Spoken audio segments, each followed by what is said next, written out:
Welcome back. Picking up right where we left off last time, my goal for today is to get swole. Omega fit. I'm talking jacked harder than a 16-wheeler in a tire recycler. One might even go so far as to say, buffed.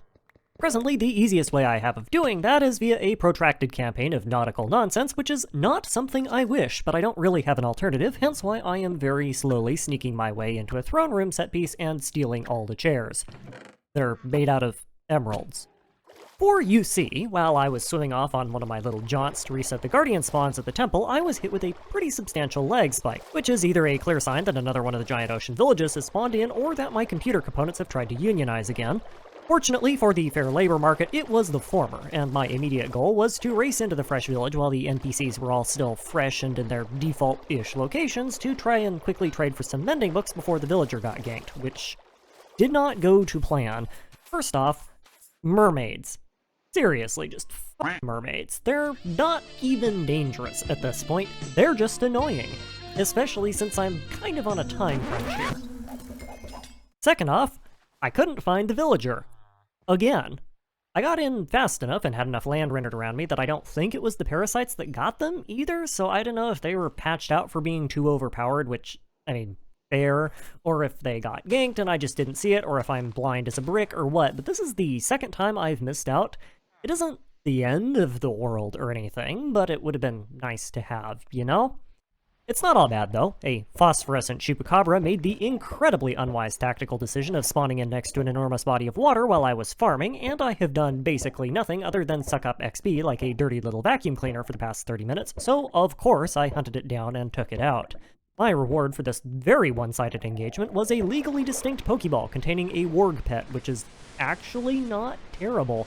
They're a little squishy, but they are also fast enough to outrun at least some parasites, so if I ever set foot on dry land again, it might be worth getting the doggo a saddle and riding it instead of simping for the Metal Gear franchise for the 4th straight episode. A bit of the old stab and grind then sees me maxing out my heart containers soon after, and with a quick repair of the javelin to replace one of the missing spears, I am once again set loose to aimlessly wander the watery wastes. The discovery thereafter of a third ocean village all but cements my theory that the mending villager was removed, as I was able to get in and start checking the villagers in the right location within seconds of rendering the thing.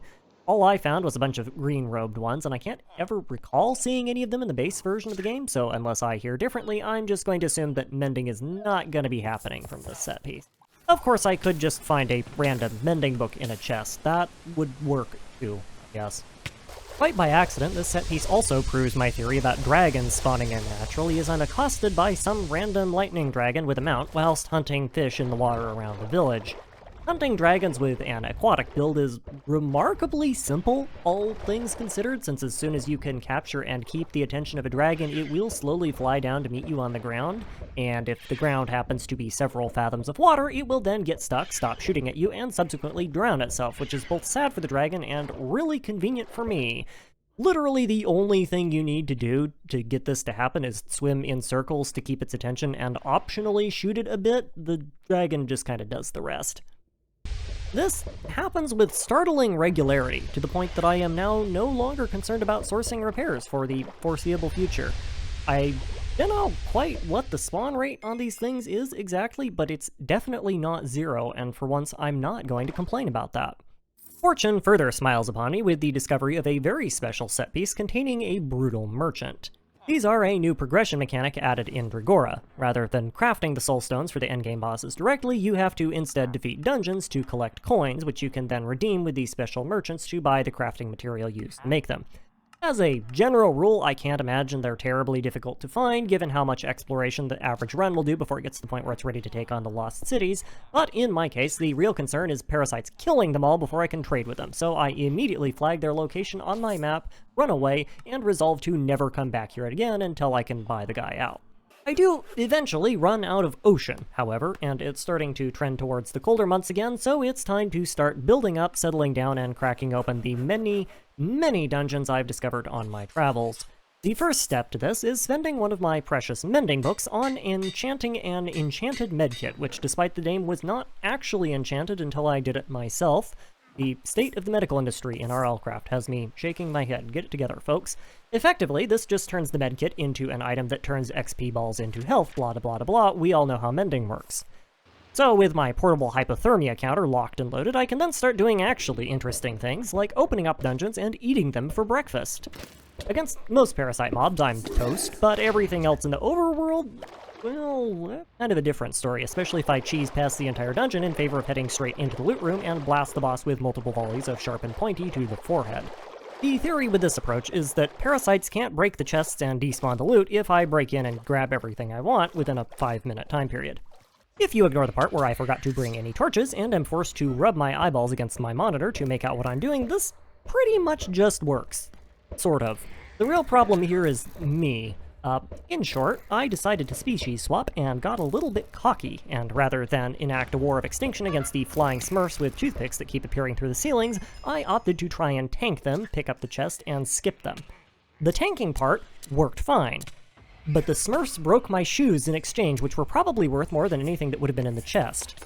I engaged in a retaliatory strike, which of course did precisely nothing except make me feel better, but before I could unlock the chest, an ancient dreadnought decided to pay a visit, broke the chest, and forced me out of the dungeon. And without my boots, my aquatic mobility is pretty much non-existent, so I had to retreat before I could secure any of the... Joke's on them, though. I have spare enchanted books for both protection and depth strider, so it doesn't even matter. So anyway, on go my fancy new electric blue extra speedy Crocs of basically the same thing I had before. Up I go into the dungeon to grab the last chest, which was ever so helpfully opened by the special kind of master key known as brute force, and into my pockets go the loot. Spoilers, it's pretty much all useless. The silver might be nice, I guess, and I can turn a couple of things into spectral silt for rerolls later, but the only thing I got that I cared about at all was the Ring of True Shot, which is an uncraftable potion ring effect that improves archery damage and will be nice later on if I can't get literally anything else made. All of this is fine, though, because looting the dungeon was mostly about me doing my due diligence. The real treasure is what generated underneath it. Yep, that's right, it's an ocean temple! Yeah, I get to make one of these stupid things again. I legitimately wish this was not the optimal way of playing the game, but I've talked about it at great gory length, and it really just kind of is.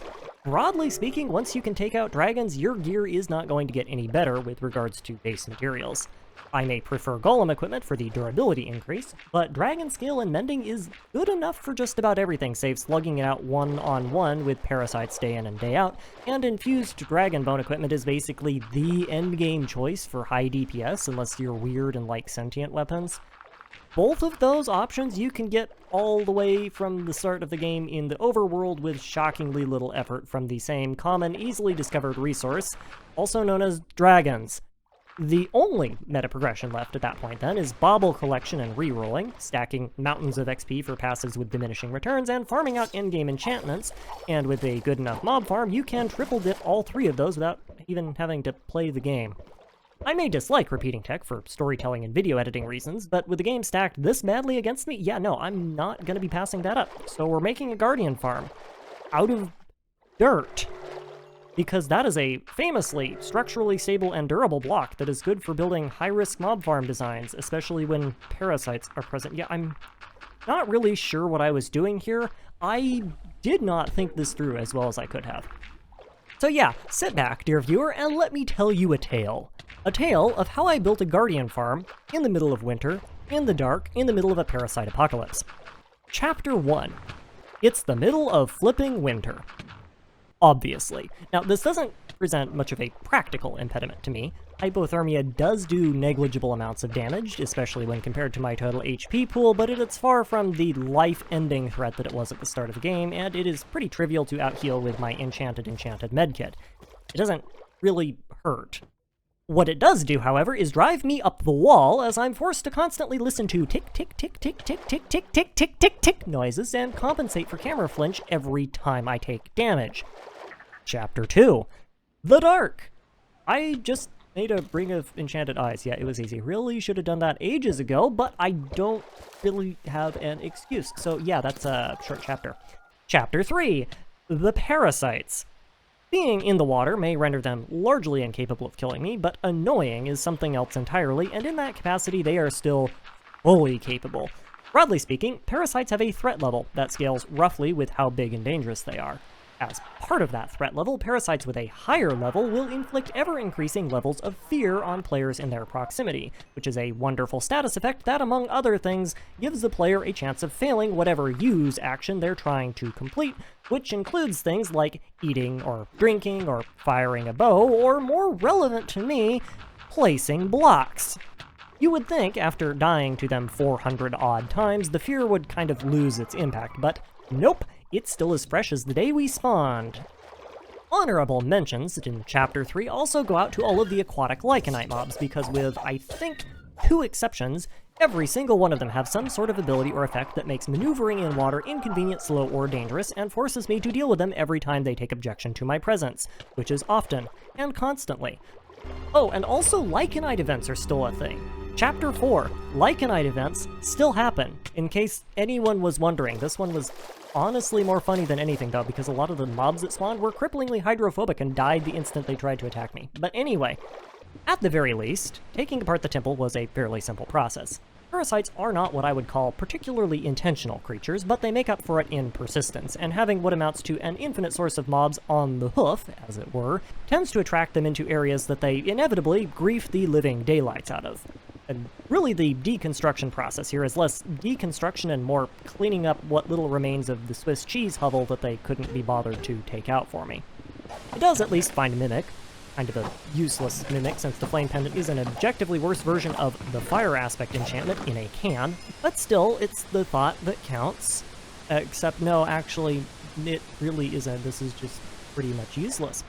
Of course, all the work ends up not mattering in the least, for reasons that I really should have anticipated. If you've been paying attention at all to any of these videos, you might have realized that there are a couple flaws with my proposed design plan here, such as that one right there, and over there, and then whatever happened over there.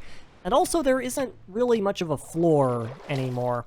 These are symptoms of one irreconcilable issue, which is that parasites really like fresh sushi, and are more than willing to help themselves to the output of my fish factory to get a taste. Thus enders Chapter 4, the real one. Now, there is a way to stop this from happening. It's a really sucky way, but there is a way. And it's Obsidian. Obsidian is the RLCraft version of mob farm duct tape.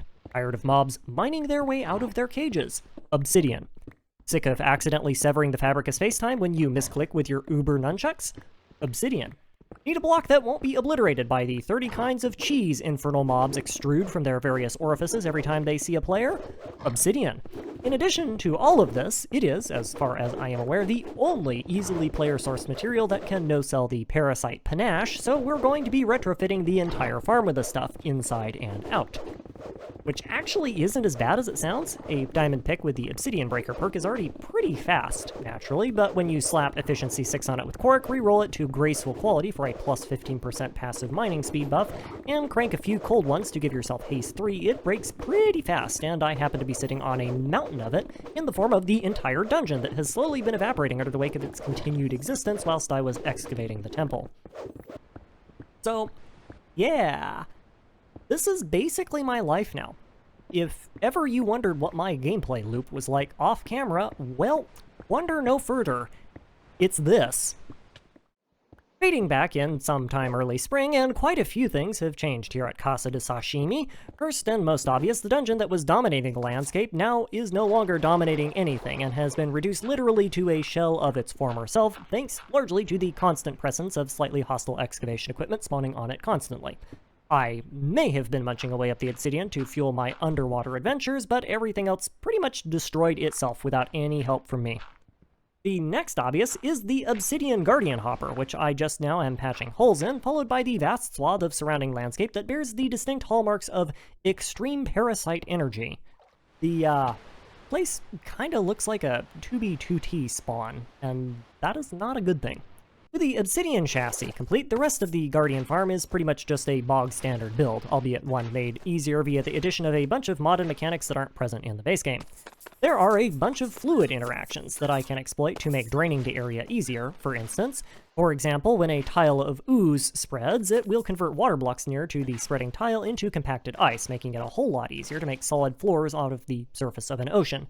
albeit at the cost of that solid floor now spawning mobs, which is less than ideal, and I really should have tested it. Still, what it does do is provide a nice flat, even surface for buckets of wild berry juice to spread out on top of.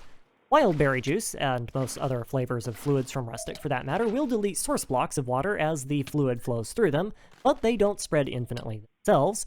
The juice blocks also prevent spawning like a liquid does, but since they aren't made of water, will also prevent the spawning of certain aquatic mobs, lycanite mobs, making the stuff weirdly useful for aquatic construction and mob filtering.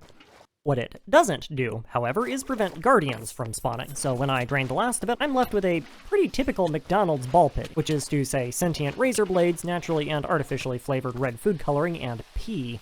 Unfortunately for me, I'm stuck here until the next phase, because if I leave and let the parasites spawn in without spawn control, I'm gonna turn the place into RLCraft's first, last, and only McDonald's-themed Thunderdome.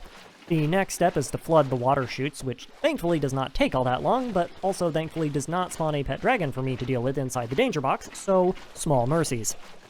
With the obsidian spawn-proofed enough to prevent, shall we say, industrial accidents, it's time to go on another fun resource-gathering mission for wood. Fortune, supposedly, improves wood yields when you chop down a dynamic tree with it, and to be quite honest, I've never actually bothered checking if this is true, but whether it works or not doesn't much matter because I got it on accident while rolling for efficiency enchantments anyway. Goldmatics, or saws, are the way to go here, by the way. The amount of actual damage the tool will take at any given time is quite small, so golden osmosis works great, and using a modded item that can only accept the vanilla tool enchantments gets rid of all the damage enchantment nonsense that you usually roll on axes. With wood, then, comes the oh-so-fun activity where I spam down several thousand trapdoors. Signs would be a fair bit more efficient here, but even in the base game there are far too many ways for mobs to break blocks for me to want to risk it, so I went with the comparatively expensive but far less prone to domino collapse option. It's boring, but otherwise pretty uneventful. Parasites shouldn't be able to get in here by design, and as long as I'm careful, they're never going to have a place to spawn on. Oh, let's also not forget that I have to open all of them individually. We do have to open them as well. And parasites, it turns out, can spawn inside opened trapdoor blocks if there's a solid block underneath them. Lovely. This is why we did not build the farm out of signs, incidentally, and at least I found this out now rather than halfway through. Several thousand sterling off-market applications of my new friend Agent Gold with hints of red, and a rather more up-close and personal interaction with doors of the trap variety than I care to remember or summarize for any length of time, and I get to do this whole mess again on the roof, but this time with dirt and water instead of dirt and trapdoors or tin of the particularly heated variety and musical instruments. Yippee skippy. I would love to say that this was as uneventful as getting the trapdoors in was, but, well, seagulls. Seagulls are a thing. Still, once the second dirt platform is in, all that remains is some pretty simple fluid logistics. Oozing over a 2-block thick layer of water gives me a nice wet ceiling, applying another layer of water and oozing that over gives me a ceiling that hopefully won't be obliterated the instant any parasite so much as breeze on it, and pouring more water over that will hopefully keep things from spawning in the first place. Of course, the parasites make doing this far more difficult than it has to be, but I feel like that's kind of a given at this point, so we're not even gonna bother mentioning it. I am, however, reasonably certain that I'm going to have to fork over the obsidian to patch holes in the roof at some point, but I'm so burned out on obsidian mining that I'm willing to just give this a shot for now. So, all that sucked. But here's the real question, does it work? And the answer is yes, at least once you remove the several chests worth of dirt that I dumped down the guardian hole when I was cleaning up the water spreading platform. Unfortunately, it only works for certain definitions of the word, because guardians have this nasty habit of eating your armor alive when you repeatedly bash your face into them, and I don't have mending on my gear yet, so using the farm is going to be something of an exercise in cost management. Naturally, then, my first move is to offset that cost onto the local ecology via a targeted extinction campaign waged on the scaled skyrat population. When I was in the open ocean, dragons had a really tough time attacking me, both because of my aquatic mobility and the whole water is a non-combustible fluid most of the time thing. But that applies to really just about any amount of water large enough for me to strafe a dragon in. If I wanted to be certain, I could add in some fire resistance into the equation to take the tough and upgrade it to functionally impossible since their fire breath is pure fire damage, but I don't even need to. The lift-to-weight ratio on a giant winged fire-breathing lizard is understandably not particularly favorable to sustained flight, and it would appear that Minecraftian evolution had to cut some corners to get the design to work, resulting in dragons universally suffering from acute short-term memory loss or possibly just dementia. Which is to say that I can actively do everything in my power to get their attention, and more often than not, they will forget I exist in the time that it takes to knock and fire a second arrow. The real trick to dragon farming is keeping the parasites away once I finally get the pools open message through to Puff the Magic Muffin Head. They may not know I am here, somehow, but they certainly know where the free-range Sky Chicken is, and inevitably I spend more time extolling the virtues of the Second Amendment to my local Chick-fil-A fan club than I do finishing off the poor dragon. But I get the job done. And half the time, I don't even need to bother with landing the things in the first place, because in addition to severe processing defects, dragons suffer from a variety of other questionably problematic medical conditions. This one, for instance, struggled greatly with some combination of either distance vision or a complete lack of object permanence, and as far as I can tell, was also entirely flightless. It also spent most of its time using a parasite as a chew toy, and I'm kind of torn on whether that qualifies as a clinical lack of taste buds. The diagnosis of a mental disorder is often a social construct used to identify tail ends of neurological bell curves, and given what I know about the current state of the tobacco industry, wanting to immolate Cthulhu and chew on it is probably too normal to make it into the DSM-6, so let's just go with tasteless but subclinical. The lizard bender continues for quite a bit. I have things to do, and places to be, and parasites to steamroll, and I really can't be getting held up on the details, like armor durability. So, yeah, I kind of extinctify every known fire dragon in the map that I've discovered. While I'm at it, I cash in on a few of the wither skeleton skulls I yoinked from the cool and accessible new yacht design that I found last episode to summon and crank out a nether star pinata really quick. I don't have enough skulls to do anything really interesting, like farm Lycanite bosses, but being able to deploy a waystone in my Guardian Farm's grinding chamber is probably as close as I'm ever going to get to safe in this run, so it seemed like a worthwhile investment. Of course, that completely failed because I got cheeky and decided to let a parasite kill it for me just for the funsies, and it turns out that when they do that, you don't get the mob drops, which is neat. You would think that I would have known that already, but no, apparently not. So yeah, that was disappointing, but I do have a pretty decent set of equipment and a small orphanage's worth of spare organs in a chest somewhere back at base to solve the durability concerns, so I do what any normal person would do and bum rush another one of those giant dungeon tower things to drown my sorrows. This time around, I do it smart though, and go in through the roof, ventilate the gnat population with a large spear before it can really get going, and spend my time fishing the boss until it gives up and takes a nap. This was the part of the video where I was prepared to do a lovely montage of me binning all of the loot I got out of the dungeon, set to some line like, "To the surprise of no one, the content of the chest was utterly useless." But as it turns out, there were a couple of really quite decent rings in there that grant health and armor buffing potion effects that I want to swap out for my speed and night vision ones. And this actually presents something of a problem because I obviously don't want to give my night vision up, which prompts me to do a sudden about face and go and spend the rest of the episode doing something completely different. Or at least it would have if that plan hadn't been disrupted for another entirely unrelated reason, which is that I found a biome that spawns pixies.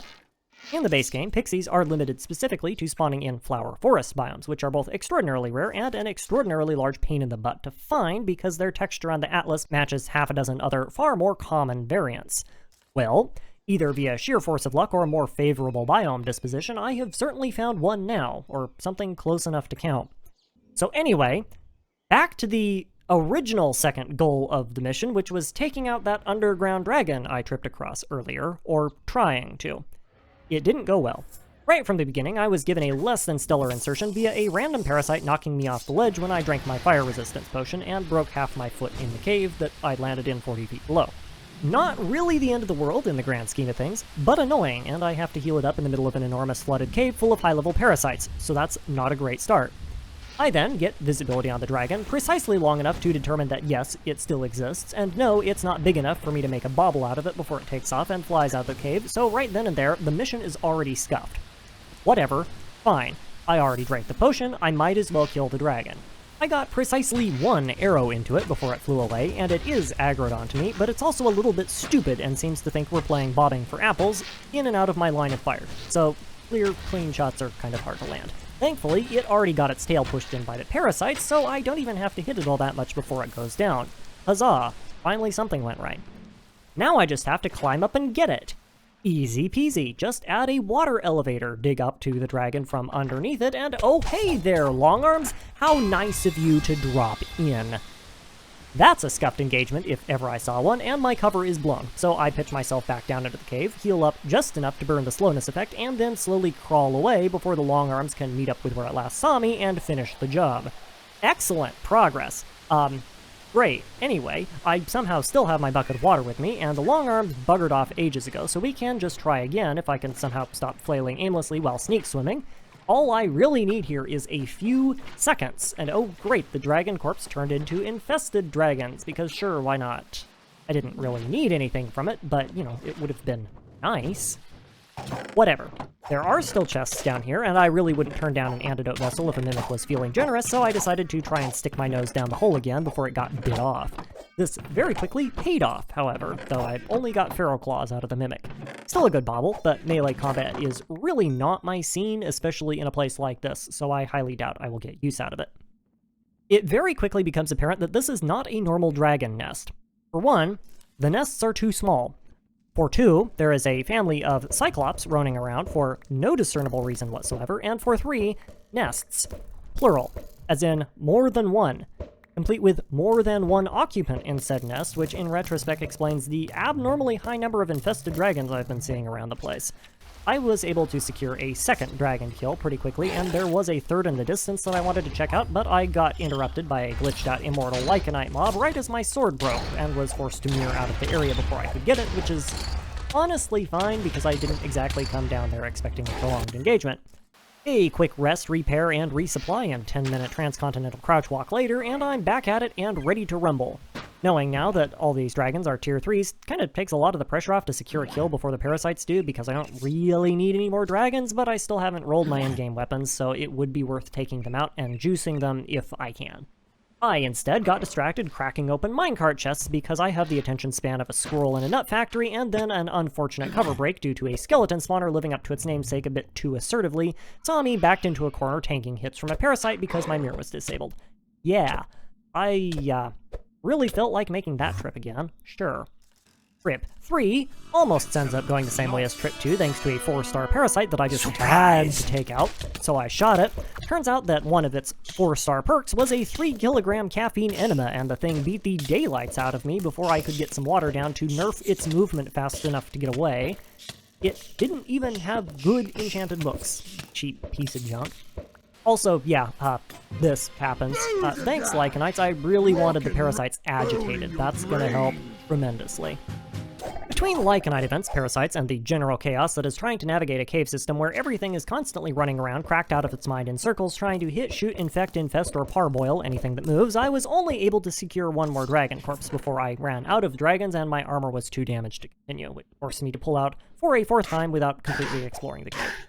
I did at least get more stuff to show for it this time.